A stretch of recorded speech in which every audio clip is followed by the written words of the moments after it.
Welcome to Core Invest Market Insights. Biden's infrastructure plan 2021, and we heard latest news now, he wants to spend $2 trillion on infrastructure and jobs.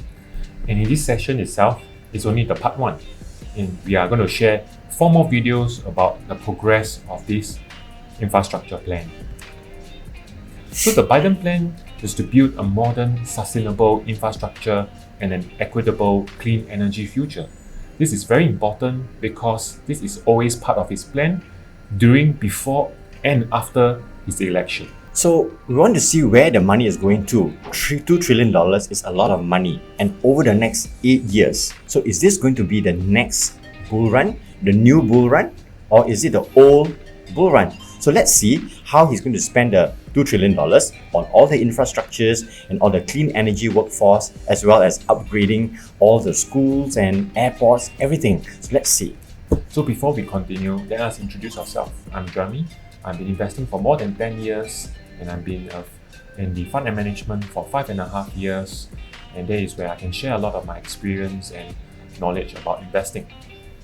And myself, Waimin, I've been in corporate world for the last 28 years in the pharmaceutical and medical healthcare industry. I've been doing stock investment, ETF, unit trust, structured notes, etc. And for the last 4 years, I've been doing full-time trading. So before we continue, we are going to share with you some disclaimers. Right? Whatever that we share is based on our speaker's personal capacity and not representing any entity. Right?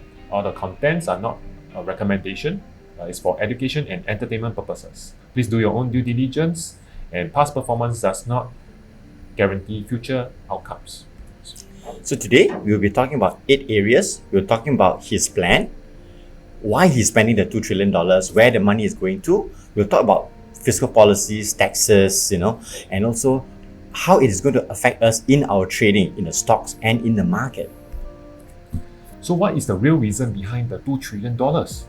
Is it because USA is now ranked the 13th in the world in infrastructure quality? No. Have you been looking at the US economy? Are they really spending money in their own infrastructure? So this is something that you have to think about. We have to really look into the infrastructure and understand that there's so much more to develop. And you can think about China as the next economy itself. China has been spending over the last 10 years in their own infrastructure. And China is ranked number 3. Yes. So please take note that it's important that in order for a future stable economy, you must first of all build a stable country by itself. And in fact, it's good to see that in Asia, Singapore and South Korea, they have topped over USA. Yes. And they are top 5, while USA is below over there. So Correct. that's a big reason why, infrastructure, which is a great plan to move into. Correct. So, a little bit into insights on where the money is going to. In fact, it is 4 key areas. We'll be covering each area in detailed video in the next series, okay? So, in the 4 areas, the major part of it is going into infrastructure, as you can see, about $621 billion. Then it will be going into research and development for manufacturing to sell more of American products. Then going inward into housing. Housing will be taking almost about $700 billion. And last but not least, in a elderly growing community, more money will be going into the quality of health of the elderly, about $400 billion, a total of about $2 trillion infrastructure plan.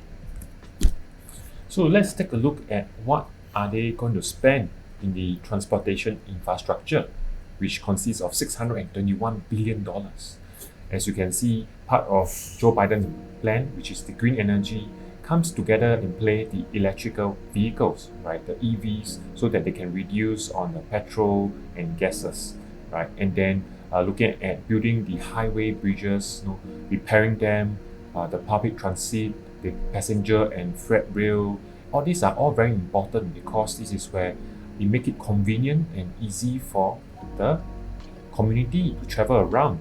And instead of driving so many cars, why not take the public transport? And for those who have been to the US, the metro systems is really bad. So it's really time for big improvements there. Yes. Let's look at the R&D manufacturing workforce development as well, right? As what Wai Min has mentioned, US have to look into manufacturing and be self-sustainable, right? So that they have to create more businesses to help them to grow the economy, and therefore R&D is definitely required. So, and therefore in this area, definitely they are able to hire a lot of people which they are lacking behind in terms of the jobless claim, and this is very important to improve the economy. And of course, the pandemic has created a lot of issues with people losing jobs. And this is, I personally feel very good about this plan, looking into so many good areas that is going to help them. So the next thing is going into infrastructure at home, which is almost about $690 billion. Going into more affordable housing, which is important, clean drinking water, public schools, communication and high-speed internet, broadband, etc., childcare facilities to really help community to grow and to help the people and to support the people over there. Correct. And I mean, just to add on, you have to know the hierarchy, the needs, the hierarchy Maslow. Needs, yeah, Maslow hierarchy of needs, right? We are talking about how we can first of all settle the most important thing, which is shelter, which is drinking water, which is food, which is education. Those things are really important. So definitely this plan is going to be a very good one. Yeah, I really like it. And of course, with the better healthcare system, people are growing older, and about $400 billion is going into this area to help elderly and the community. So this is also another great area. Yeah, so how are they going to fund this $2 trillion?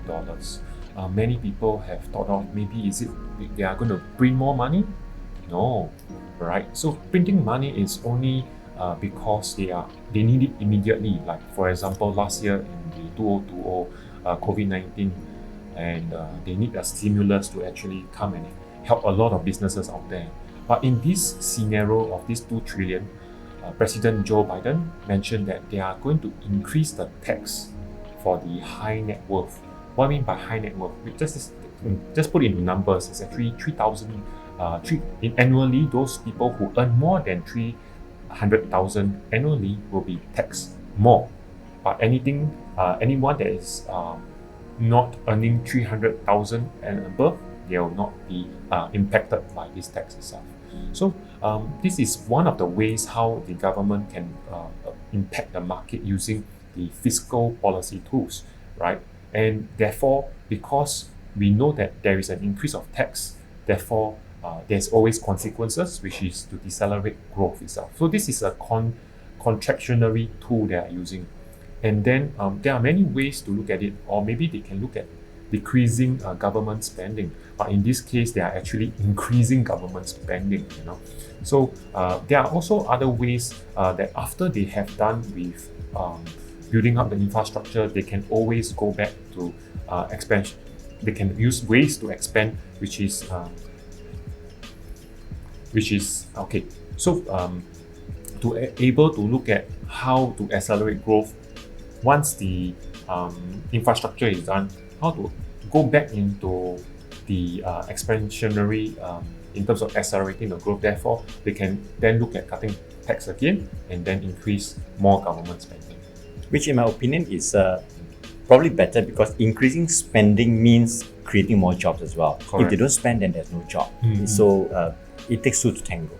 Correct. On the other hand, of course, the bill needs to be passed by the Senate, and due to the increase in the taxes, the Senate is thinking that it might slow down economic recovery, and that is why the contradiction might take a bit of time for the approval. But I'm pretty confident that the bill, which is a good plan, should be able to pass, whether it is going to be a partial or going to be a full approval. Correct. So let's take a look at the corporate tax history itself. In the past, when you can see since our President Donald Trump actually was elected in 2018, previously it always has been 35 in terms of the percentage, right? 35% of tax history, and now it's because of Donald Trump it become 21%, right? and you can see the stock market really goes really up very quickly, right, because of that. But then with Joe Biden's new plan, the 28% is not on everybody, but then it's actually quite okay because it's not as high as the previous 35%, and now it's 21%. Going up to 28% seems reasonable, right? And you can look at there are many other tax rates over there which are unchanged. So since if it goes up to 28%, I personally believe that it's actually quite reasonable in terms of the tax rate. Right. And also we were saying that the taxes is not going to be impacting on everyone. It's mainly on the affluent people with earning with $300,000 and above annually. So here, if you want to compare taxes, let's look at the world then. So if you can see here, in fact, United States here is not ranked too high, right? It's over here, okay? And you can see that in the top 10 over here, it is not even appearing in the chart. So of course the Scandinavian countries would be the one that is really at the top. And just look at a survey of a 300,000 gross income. This is where US stands, okay? So the blue bars over here are talking about social security. Income tax are the green bars over here. So now let's look at the rest of the countries. So we have over here United Kingdom, you have Japan, etc., etc. Okay, and of course we also have like South Korea, Japan, India. They're all higher than the US. And US now will be only higher than Singapore and Hong Kong. So this is where the US tax stands, which is actually not too bad. Yes. In fact, pretty good over there. So there's room for growth, room for increase to fund the infrastructure plan. Correct. Okay, so if we're talking about funding, right, that will be spending versus the revenue. Of course, we must always find a way to see how they can, mix and match these things so that it can be reasonable, right? But then since 1960s to 2019, you can see the red line is the line that the average revenue is about 17.3%, whereas the average spending is 20%. So there has always been a deficit. And since 2020, because of the COVID-19, there's even more government spending because of what? Because of the stimulus that they added into the economy itself to help businesses to grow. And then now there's even additional $2 trillion. So this $2 trillion is spent on where? On the infrastructure. And is it going to be exponentially growing higher and higher, right? Rather than this graph being shown over here, right? And then will there be additional revenue coming into the government? So this is a question mark, right? That in terms of it wasn't explicitly stated on news or anywhere that how are they going to get the additional revenue more from, so that instead of just taxing the affluent people. How is it going to affect the currencies? Definitely, when we talk about US dollar itself, the more you print, the more it weakens, right? So that is the stimulus impact over there. But because now the money, the spending is coming from the affluent, right? You are actually you are not actually printing more money. The supply is still the same. Therefore, we do not see any more weakening from the US dollar. But then we just have to take note of the previous stimulus. That will still be in consideration for the next 3 to 5 years. So increasing the taxes for the above average population to help fund the infrastructure plan, I think it goes well, and it doesn't really increase too much and weakening the dollars and help to maintain the currencies. So the question then is, how is it going to impact on us? We are doing trading stocks, and which area will be going up, and I'm sure we all will be very interested to see, right? Yes, so you can see that the 2 trillion over the 4 areas, right? Look at the top 9 industries. The top 9 industries account for 1.4 trillion, and that is close to 70% of the total. So where are they going into? So I mean, the 4 areas is very big and vast. But if you take a look at the top 9, they are in the home community. 400 million is going into that pocket. Affordable housing again, electric vehicles, roads and bridges, a lot of construction over there. Communication and broadband. schools building, construction again, power grid, clean energy, public transport, and railways. All these accounts for almost 70%, 1.4 trillion. And so let's look at the examples in terms of the whole 9 different kinds of items over there, as you can see. So these are just some of the companies that we are just looking through, and it will be great that we'll in the next 4 videos we'll explain more about it as well. So these are some examples. I just give you an example like electric vehicles. So this has always been a very interesting topic that many people are talking about, and General Motors are looking at it. Ford is looking at it. Of course, we'll talk about Tesla, Nikola, and so on and so forth. So, but too oversubscribed already. Yes, we have to look at new companies now. Correct. So these are all the companies that we feel that are not oversubscribed, not overvalued, in terms of the PE. So these are some things that some companies you can look out for. And in terms of green energy, right, power grid, green energy, you can see Next Era, which is NEE, right, Duke Energy. They have been, especially Duke Energy is doing well in the market itself. Yeah, so they are all companies that have a lot of room to grow, right? And most importantly, looking at the most amount of money, as over here you can see 400 billion going to the home community care. You can look at HCA Healthcare, right? For the elderly, right? For Healthcare for the elderly, yeah. And the Oak Street Health. Yeah. So of course, there are so much more to explain to you.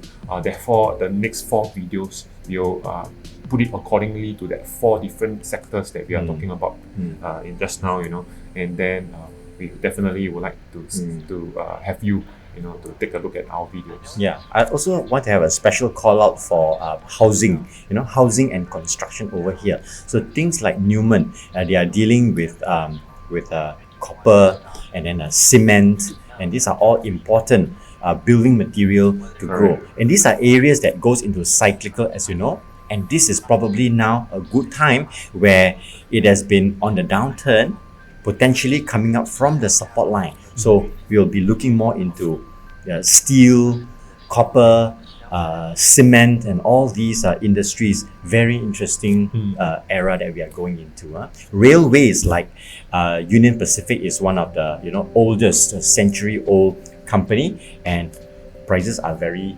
affordable. CSX and so on and so forth. Correct. So there are 4 different kind of video series that we do. Market Insights, which is this one over here. We have low capital investment, sector analysis, and market and risk management. So feel free to go to YouTube, and we have our own YouTube channels. Therefore, you can look at all the different series to understand more about the market itself, and of course, increase your knowledge. And for more information, do sign up on our this is a QR code. Okay, we have the Core Hub over here, and there are a lot of videos and resources over there. And also, please join us on our Facebook page over here, and we have regular sessions and live videos and information that we share with our community, and we hope to see you there. Right, thank you for watching this video over here, and we hope that you invest a smart, simple, and safe way. Thank you. Bye-bye. Bye-bye. See you in the next one.